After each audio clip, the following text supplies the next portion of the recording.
afternoon. For the media that have just joined us, thank you for being here today. My name is Ruth Atherley, and I'm the Communications Director for the Cullen Commission. I want to run through the process quickly so everybody knows what we're doing today. Commissioner Cullen will make his remarks shortly. Once the Commissioner has made his remarks, we'll move to the Q&A. Accompanying Commissioner Cullen, we have Senior Commission Counsel Brock Martland, who's on the phone from Toronto. Here in Vancouver, we have Senior Commission Counsel Patrick McCowan. And I have a double-sided page. It's important to note that the Cullen Commission is independent of government. And as I mentioned earlier in the lockup, I want to acknowledge the technical and logistical events and media relations support provided by the province in Vancouver and Victoria for this session with Commissioner Cullen. When we move into the Q&A with Commissioner Cullen, those of you on the phone, please press *1 to enter the queue. And if you're in the room, please approach the mic. We want to get as many questions as possible in today, so we're limiting it to one question and one follow-up. Now, I'm going to leave it to Commissioner Cullen to make his opening remarks, and then we'll open it up to questions. Is this on? Can you hear me all right? Thank you. Thank you, Ruth. Since being announced in May of 2019, the Commission team has held 5 community meetings around the province, undertaken thousands of hours of investigation, research, and interviews, held 143 hearing sessions over 138 hearing days, heard testimony from 199 witnesses, with an additional 23 witnesses providing evidence via sworn affidavit, and received 1,063 exhibits. In December of 2020, I released my interim report. As with most public inquiries, the Commission was established in the wake of significant public concern about its subject matter, in this case, the nature and extent of money laundering in British Columbia. The issue was initially brought to the forefront by a watchful press, which was aided in its efforts by individuals whose occupations confronted them with evidence of widespread money laundering in certain sectors of the economy. For the past 3 years, I've served as the commissioner for this public inquiry that was mandated to look into this challenging problem of money laundering in British Columbia. Our mandate included a sector-by-sector analysis of the growth, evolution, and methods of money laundering, the acts or omissions of those responsible to regulate those sectors that contributed to money laundering, the effectiveness of the anti-money laundering efforts of the regulators, and the barriers that have inhibited effective law enforcement. My final report is now being released to the public. I hope that today will mark a turning point for the way that governments deal with money laundering in this province. Money laundering is fundamentally destabilizing to the society and the economy that we all want for the province. It allows criminals and bad actors to exploit the very things that we value: stability, sound financial and professional institutions, and personal privacy. Sophisticated money launderers have used British Columbia as a clearinghouse or a terminus for laundering an astounding amount of dirty money. Even though we cannot accurately put a dollar figure on the volume of money laundering that takes place, I conclude in my report that it is a vast amount. While much of this activity has occurred covertly in the shadows, some has happened in plain sight. In the lead up to this commission, concern was raised in the public discourse about the lack of response to what happened, to what appeared on its face to be highly suspicious funds being used and laundered in this province. Those suspicions were correct, and it was right to be alarmed by this activity and the lack of meaningful response to it. For too long, money laundering has been kept on the sidelines for police, for law enforcement, for regulators, and for governments. Money laundering activity has been and remains to be poorly understood, even by some of the public bodies that need to address it. And money laundering has rarely been given priority. Too often, it has been largely ignored.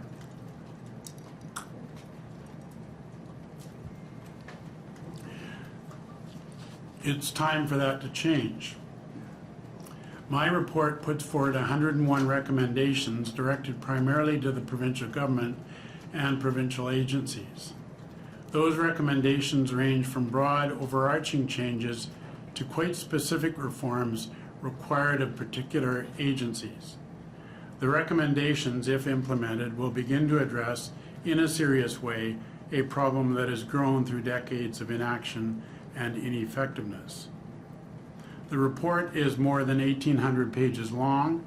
It sets out my findings of fact after lengthy public hearings and my analysis of complex policy issues and practical questions.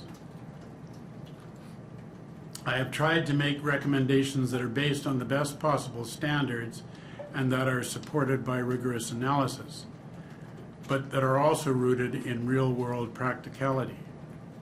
Government, law enforcement, and regulators will need to be focused and committed to change if we are to see a serious and effective response to money laundering. The report is long, but the executive summary is a far more accessible document at just over 30 pages. Following the executive summary, I have set out in one place all of the 101 recommendations which I make. I'm not going to stand here or sit here and spend hours reviewing all the recommendations and key findings. They've been made public. They speak for themselves, but I do want to highlight a few key items.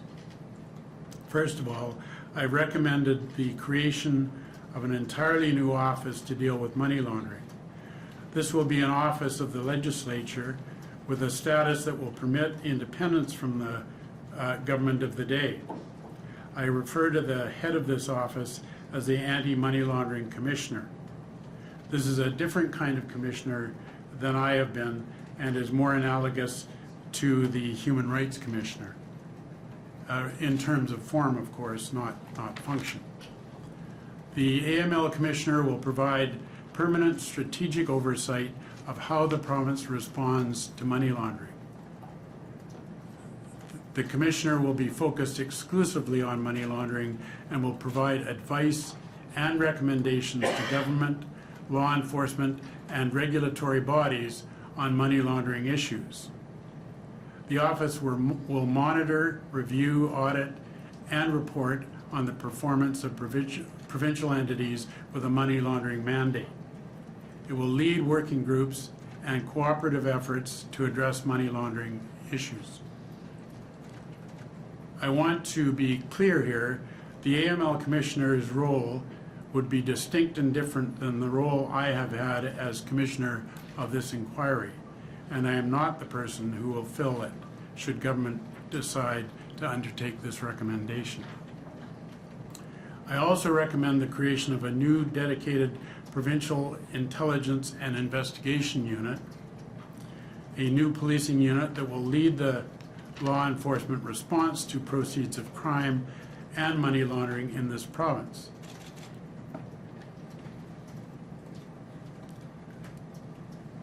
It will identify, investigate, and disrupt sophisticated money laundering, and it will train and support other investigators and police agencies in their investigations of money laundering and proceeds of crime cases. The kind of unit I recommend will be a high-end and specialized unit, one that has significant expertise and that is structured quite differently than traditional police units. It will be akin to, but not precisely the same as, the IPOC unit that formed part of the RCMP until 2012. The costs of this new unit should be offset by a renewed focus on targeting illicit assets for forfeiture. Assets seized by law enforcement bodies in this jurisdiction have been relatively anemic. We've seen a high of $19.6 million in 2010-2011 to a low of $2.9 million in 2018-2019. These amounts are simply not commensurate with the amounts which are laundered annually in British Columbia, nor with the amounts seized in comparable jurisdictions. New Zealand, for example, has a similar population and GDP to British Columbia, but has achieved much greater success at identifying and seizing or restraining illicit funds. In New Zealand's case, in a comparable, not precisely the same, but comparable period of time, they seized $358 million in Canadian funds, of which 56% was said to be money laundering.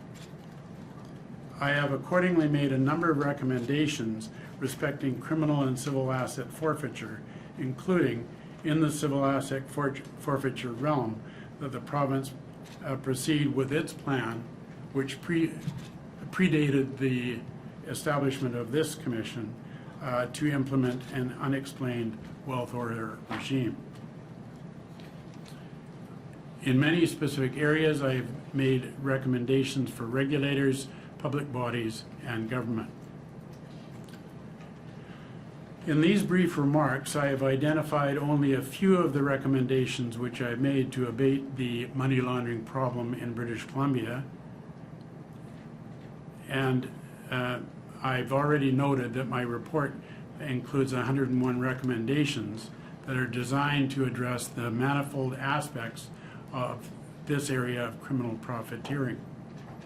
I am hopeful that armed with the available tools, the provincial government can successfully take on those who would attempt to corrupt the institutions which British Columbians rely on to serve a coherent and fair social order.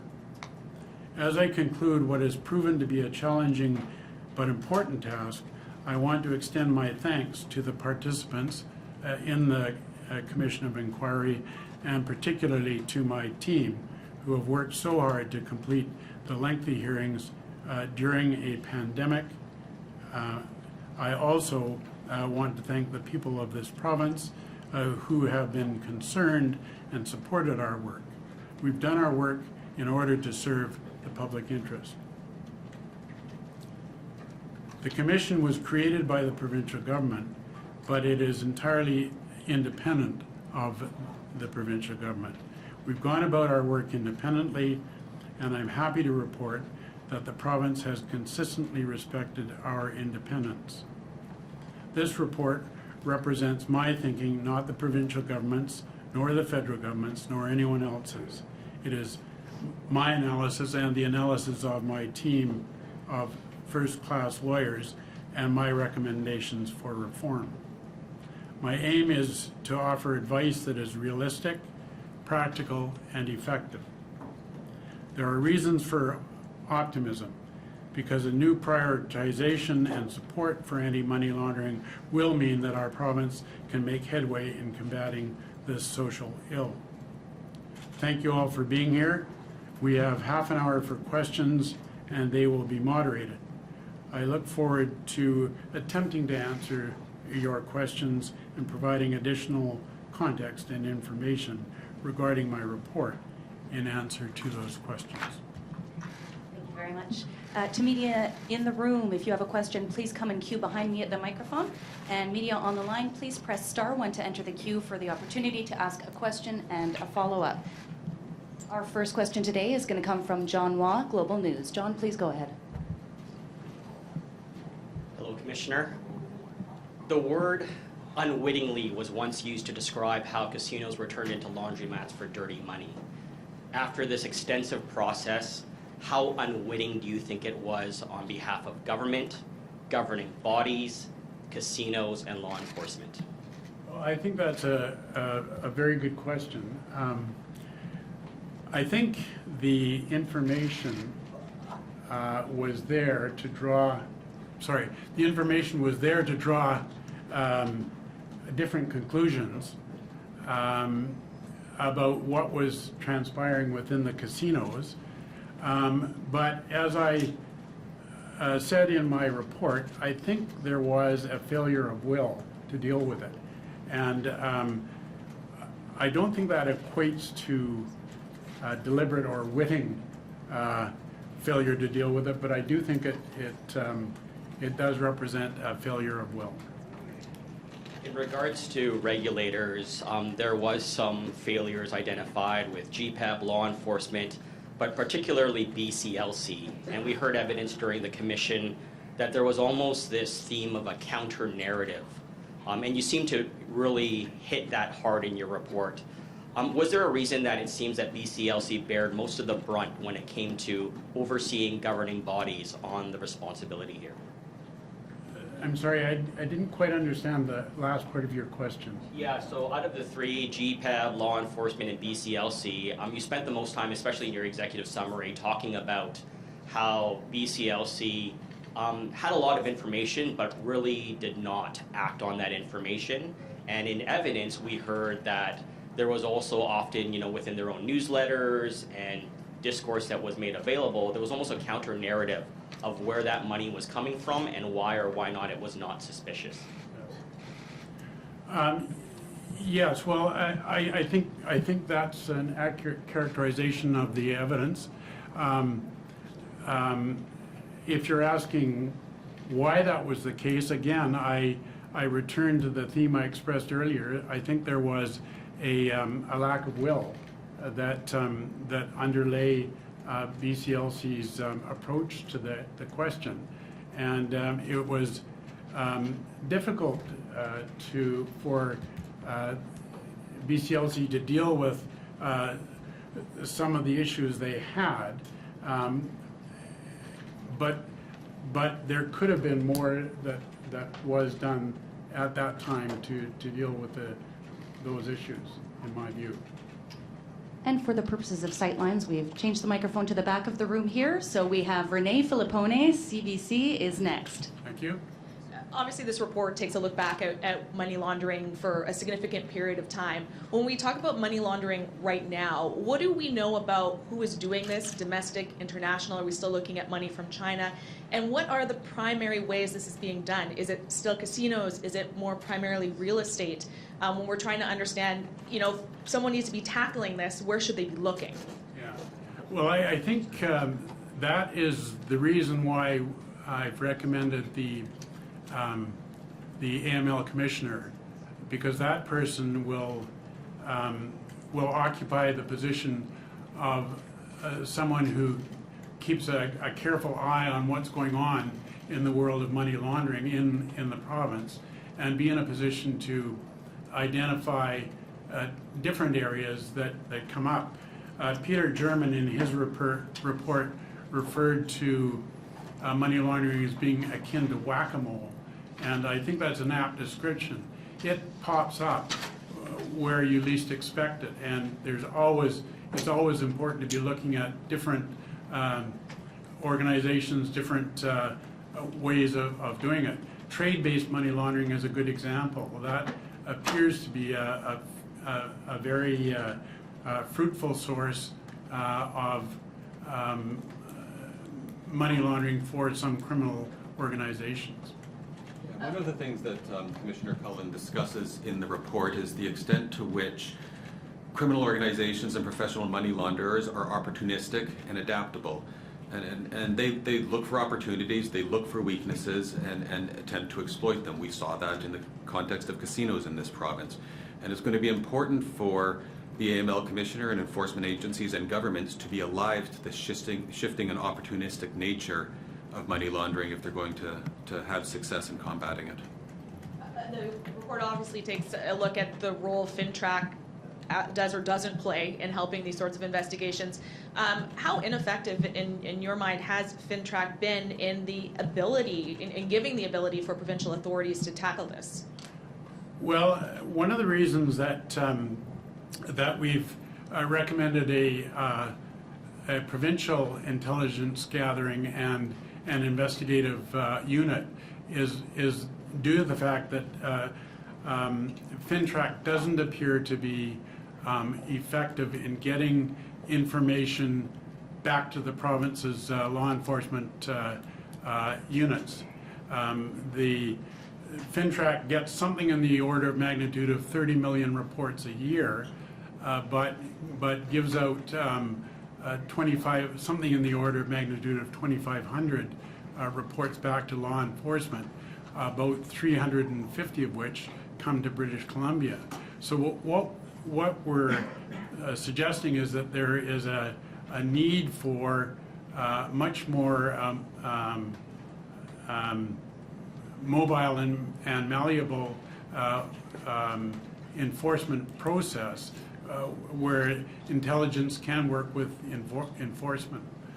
So that's why we've recommended that. Our next question from the room comes from Jeremy Nuttall, The Star. Hi, you were fairly, you put a lot of blame, I guess, on two federal agencies, that being RCMP and FINTRAC. I'm curious if you can tell me if that lack of will, which you spoke of, also applied to these federal agencies? I'm really constrained in what I can say about federal agencies in my report, and I've tried to ensure that I don't trench on federal jurisdiction because I am a provincially appointed commissioner. But I have looked at the federal response to money laundering in British Columbia in order to identify some of the gaps in order to make recommendations as to what I think are necessary to fill those gaps. So I don't want to get too much into parsing the responses of federal agencies. I think I have to be very cautious about that. Could you characterize how cooperative they were in this inquiry? Oh, they were very cooperative. Next question, Kim Boland, Vancouver Sun. Hi, thanks. I have a couple of questions. One is quite specific. You talk about this new investigative and intelligence unit under CFSEU.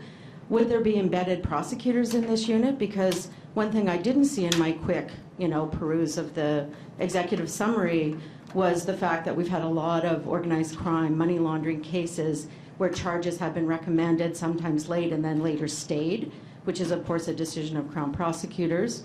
And where would the officers come from for this unit? We have staffing shortages in policing across the province of up to 30% in some jurisdictions, right? So there's generally a staffing shortage among policing agencies in BC.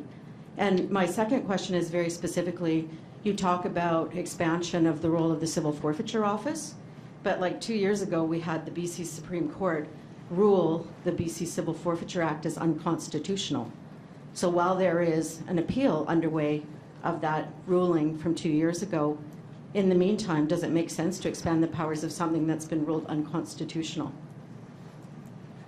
Well, with respect to the civil forfeiture question, I'm not in a position to speak in detail about the ruling, although I do have some familiarity with it. It does not address the regime as a whole, but only a specific aspect of it. And the recommendations that Commissioner Cullen is making about an expanded operational capacity and a broader reaching focus will continue to apply regardless of the outcome of that proceeding once it ultimately runs its course. There is Commissioner Cullen identifies a real opportunity for an expanded focus on the part of the Civil Forfeiture Office, which should have a couple of benefits. One is meaningfully impacting on organized crime and disrupting them in a way that hits where it really hurts, their finances. And the other is that there will be a trickle-down financial benefit to the province, the contribution to provincial revenue from assets that are forfeit through that expanded focus. You've asked some questions about the nature of the Intelligence and Investigation Unit, and you're right, it didn't all make its way into the executive summary. But one of the reasons the Commissioner recommends the structure that he does is so that the province has control over hiring, staffing, and the ability to ensure the funding is dedicated to that unit and those positions are filled. And I think there's a hope that there will be a focus on hiring individuals with expertise and a true interest in having an enduring commitment to combating this type of crime, and that those individuals will be used to staff and support this unit as it gets underway and goes about doing its work. Yeah. And insofar as the prosecutors are concerned, I think what we're recommending is that there be a team of prosecutors that are available to give ongoing advice to the police as they work through their investigations, and be in a position to conduct charge approval when the report is finished. Okay, thanks. Our next question comes from Frank Chi, Omni. Commissioner, I noticed that in the report you mentioned about China, especially in the casino transaction, but there is no recommendation on international cooperation in curbing money laundering, especially with law enforcement in China. I guess it's maybe political, legal, policing system difference, especially concerning the code relation between the two countries now. So could you elaborate more on why there is no recommendation on international cooperation about money laundering? Because if that's a big factor. Yes, I think you raise a very good point. Basically, the answer is simply that that's a matter that falls within the purview of the federal government, and it falls outside of my jurisdiction to be able to make recommendations to the federal government about what they should or shouldn't do vis-a-vis liaising or engaging in a joint enterprise with another government. The Commissioner does, throughout the report, though, speak to the importance of coordination and cooperation as between governments. And a follow-up question about the housing affordability and money laundering issue. Could you maybe elaborate a little bit more on that? Because when Minister Eby, when he was not the minister yet, he is alleging that the money laundering, especially within the Chinese community, Chinese-Canadian community, is a big factor in driving up property price in Vancouver. So how do you come to the conclusion that there is no illicit, say, link between property price and the money laundering? Well, my conclusion is a little more nuanced than that. But my view, after hearing the evidence, particularly from members of CMHC, is that the causes of the housing unaffordability in the Lower Mainland primarily relates to low interest rates, high demand, and low supply, and that's really the driver, in my view, of high prices in the Lower Mainland. I think if the provincial government were to implement the recommendations which I've made, they ought not to expect that the issue and the very problematic issue of housing unaffordability in the Lower Mainland will be solved by that. Our next question comes from Martin McMahon, CityNews 1130. Hi, Commissioner. Just a question. Your report touches on the BC Liberal government and some of the actions that it took when it learned about some of these money laundering issues. Based on what you've looked at throughout this whole process, given the information that those ministers had, did the government take reasonable steps at that time, given what those officials knew? I think the government took reasonable steps, but not sufficient steps. That may seem a bit contrary to say, put it that way, but they definitely did take steps. But the steps weren't up to the task of abating money laundering in casinos, which was the major problem at that time. And I think in the report, the word failures is used rather in relation to some of the decisions or the decisions that were not made. What was the biggest failure from the government of the day?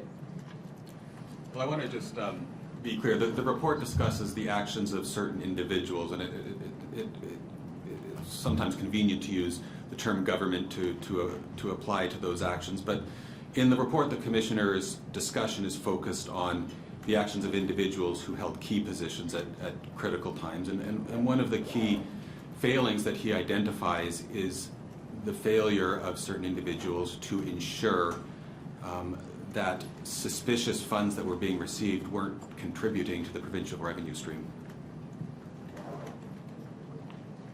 We have one more question in the room before we go to the phones. We hear from Sam Cooper, Global National.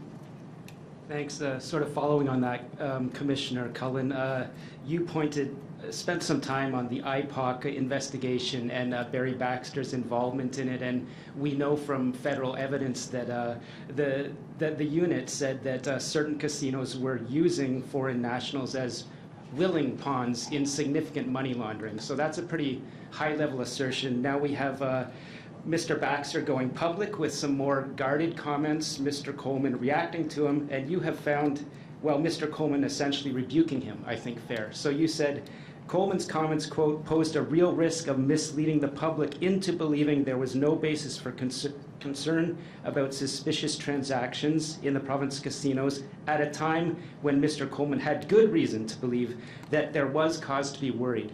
So my question is that not an indication of comments that could have the effect of impeding the will or the direction of the RCMP to look into money laundering in BC, indeed possibly Canada?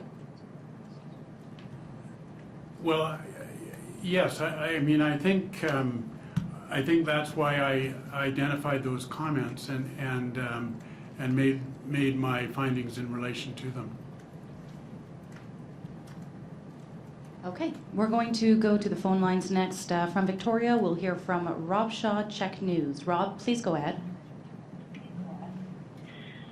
Hi, Commissioner. Could you re-summarize for us why you did not find any corruption on the part of officials involved in this, specifically the politicians? Yeah, I can, Rob, thanks for the question. I can sort of point you to some of the Commissioner's findings in that regard. He's concluded that, well, some officials could have done more, and in some cases should have done more. None of those failures were motivated by the hope of personal, financial, political, or some other type of gain. So in short, there were failings, but they were not motivated by a corrupt purpose. Rob, do you have a follow-up? Sure. Back to the Commissioner again. There is a section here on former Premier Christy Clark and a conclusion that her response, kind of overseeing the government and prioritizing its actions, was inadequate, and she shares at least some of the blame for the continuation of money laundering in casinos. Could you expand on that and her role as Premier being particularly important and why you came to those conclusions? I don't think I can expand on that. I think I have to let the report speak for itself. Our next question, also from Victoria, is from Dirk Meissner, Canadian Press. Dirk, please go ahead. Hi, Commissioner. I also wanted to focus a bit on the politicians. In the testimony of former ministers Coleman, Bond, and Dion, and the former Premier Christy Clark, they all testified that they knew some sort of suspicious activity was happening at casinos, but they all sort of were saying, well, there's no smoking gun, so we're just, we'll try something, but we'll let things go. We'll try to make some help it out or fight it somehow, but we'll just try to. It's going to keep going. I'm just wondering what you feel about all their responses and their actions that they took.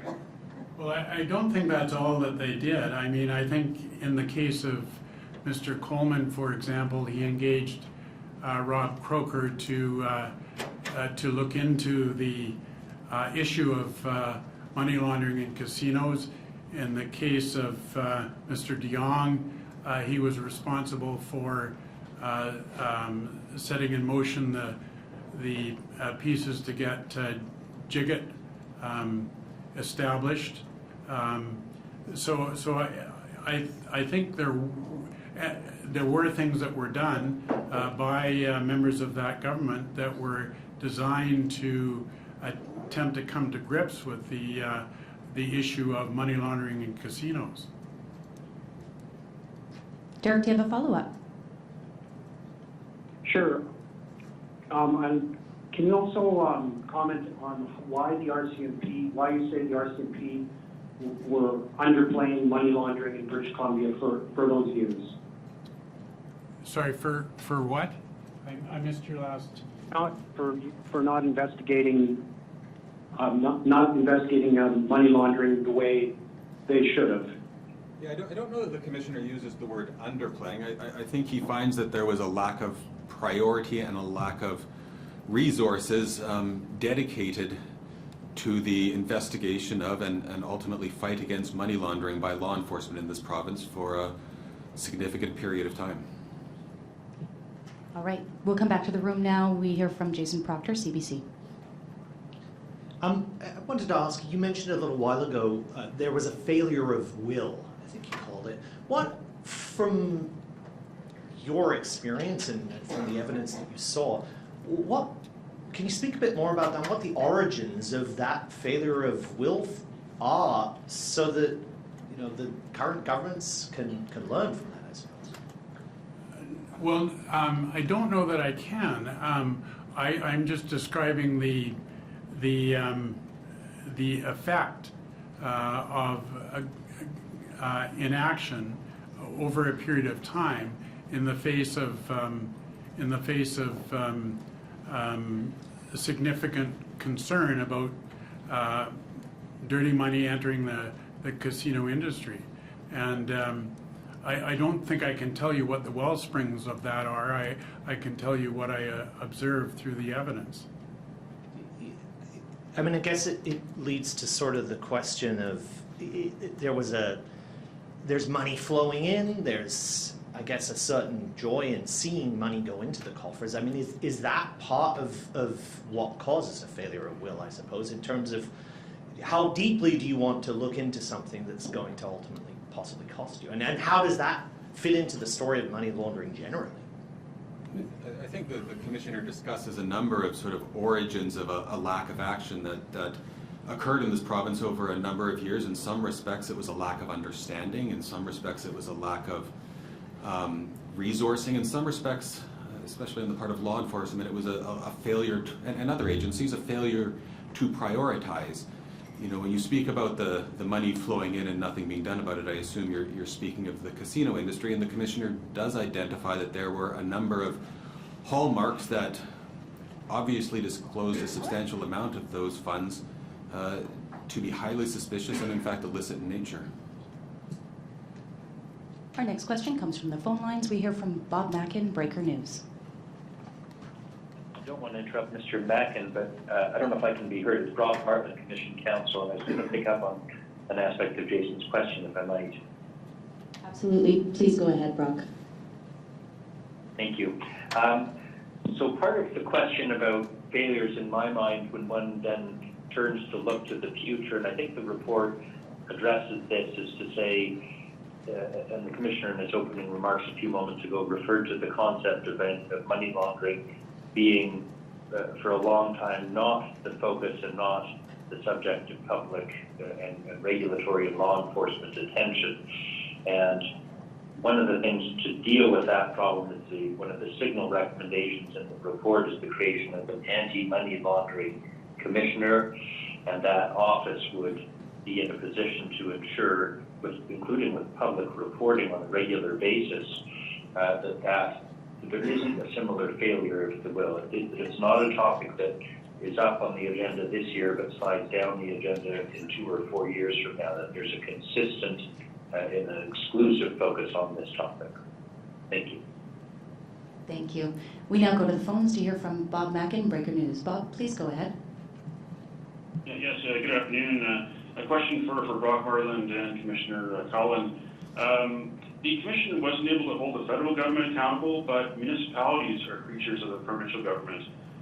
Why weren't any current or former mayors, councillors, chiefs of staff, bureaucrats from Vancouver and Richmond called to testify? And on the same token, Paul King-Jin's lawyer was a participant, but he didn't call Paul King-Jin to testify.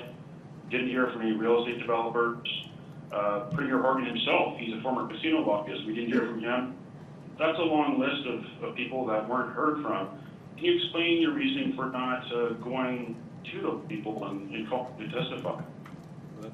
It is a long list. I'll try, Bob, to take an answer, and I suspect you'll get an upgrade when the Commissioner answers. I think from a Commission Council point of view, as we worked our way collectively to figure out what evidence to lead and where to focus, although it did take a long time to do all of this work and run these hearings and put forward the evidence, on the other hand, I don't think we pretended ever that we'd be perfectly comprehensive, and without taking a decade and costing much, much more, we couldn't be comprehensive. So I think the Commissioner's approach to this was to focus on areas where there are identified risks and concerns, and then to make decisions about where to lead evidence. Where there was evidence pointing to particular periods of time with a higher risk or higher set of concerns, that was generally where we focused our attention, and we did make judgment calls, if you will, in terms of who would be brought in as witnesses and where the attention fell. I don't disagree that there are, you've named a few people, I'm not speaking about them specifically, but no doubt a list of others who people would have wanted to hear from.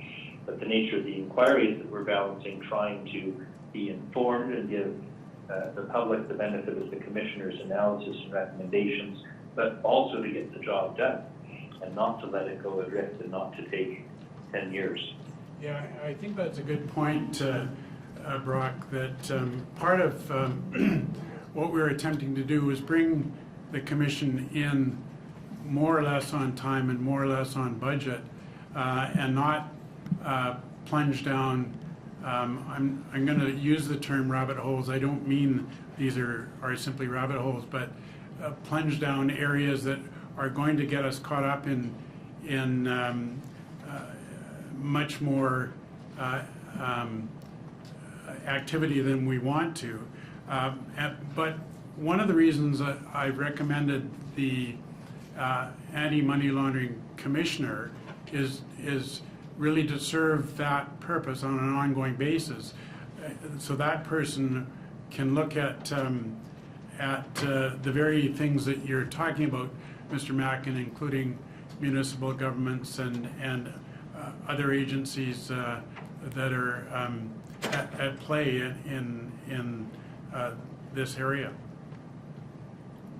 Bob, do you have a follow-up? Yes, I do.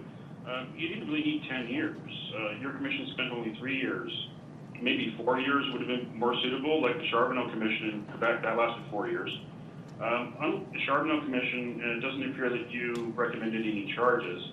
And I also note that the province regulates securities, but the Commission really didn't go down the road to look at money laundering and fraud in markets. And there's several British Columbians right now who are facing charges in the U.S. for fraud and money laundering. And BC has a long history of fraud and money laundering in stock markets. Why did you shy away from that big money area? I don't think it's fair to say the Commission shied away from anything. The Commission identified areas of most significant concern and opportunity for the province and led evidence on those, and the Commissioner has analyzed those and made recommendations. You refer to a lack of recommendation for the charges, and that is just simply not what a provincial commission is about. Provincial commissioner is not, it would be inappropriate for a provincial commissioner to make findings of civil or criminal liability. His job is to fulfill his mandate, which is to conduct an investigation and analysis of the evidence that is before him with a view to making recommendations to the province to address the problems identified or the issues identified in terms of reference. Now we'll come back to the room for our final two questions. First of the two is Graham Wood, Glacier Media. Graham, please go ahead. Hi. We heard about how lottery officials took big bonuses, and we're talking about how there's a failure of will. Can you elaborate on, did you figure out why there was a failure of will? Well, I think there was a period of ambiguity and uncertainty about what this money was, where it was coming from. And until it crystallized into certainty in the summer of 2015, there was a lack of will to deal with it. I think that's the best answer I can give you there. So how do you prove corruption other than bags of cash transacting? You know, how do you prove, like, how do you determine what corruption is, and how do you prove it, and how do you come to that determination? I think in the context of this inquiry, the commissioner was looking to see, when looking for corruption, whether there was a failure to act or some action that was taken to facilitate money laundering in order to obtain a personal benefit, whether that be financial, political, or otherwise. And through a fairly thorough investigation, while he found failures, he did not find they were motivated by a corrupt purpose. So talking about how government coffers were, plumped up through this activity, was that not a political gain on the part of the politicians in terms of speaking in relation to the failure of will? The commissioner has identified a failure of will that failed to prevent illicit cash from contributing to the province's revenue, but he does not find that any of the inactions or failures were motivated by a corrupt purpose on the part of any of the individuals he discusses. And our final question today comes from Amelia Macower, CBC Radio-Canada. Hi, thank you for taking my question. I was just wondering regarding the whole corruptions of politicians, especially Mr. Coleman and Mrs. Clark. With everything that Dave said, and you said that there was no indication of a personal gain, so this is why there was no indication of corruption, but how do you, in your report, in your investigation, how did you prove that there was no personal gain there? Like, what evidence did you have to prove that? The commissioner was directed in his terms of reference to determine whether any action or inaction was motivated by corruption. As he indicated in his opening comments, the commission conducted a thorough investigation, thousands of hours of investigation, interviews, examination of extensive documentation, almost 200 days of hearings almost 200 witnesses heard from, over 130 or 40 days of hearings. And throughout all of that, there was no evidence that the commissioner identified that supported a finding of a corrupt purpose on the part of those officials you've identified. So is it solely based on hearsay, like testimony, or is there actual factual proof that they didn't have a hand in anything? It's always difficult to prove a negative, and the commission is not about proving or disproving anything. It's an inquisitorial process where the job of the commission, council, and ultimately the commissioner is to get at the truth. So there was a thorough inquiry done, and the findings of the commissioner in that regard are set out in his report. Just checking, Brock, do you have anything to add before we wrap? I actually did on that last point, and I know it's hard to interject when I'm by phone. In terms of the questions about corruption, that is the terms of reference for this commission directed the commissioners to examine that question and make findings. We conducted investigations to look precisely for evidence of that nature. The report speaks to that, the executive summary speaks to that, and says there was no corruption. And I hear in some of the questions maybe a note of disappointment, but maybe I'm reading into it, but I would have thought it's a good thing that a process like this leads to a conclusion that even after looking for it, there wasn't corruption. Of course, readers will be the judge as they look at the report, and I know it's easy to say read an 1800 report, but there is a lot of detail. There's a lot more than we're able to cover in this sort of a back and forth. I would encourage people to read through particular sections to have the exact words of the Commissioner. Thank you very much, everyone, for your participation. That concludes the availability. Thank you.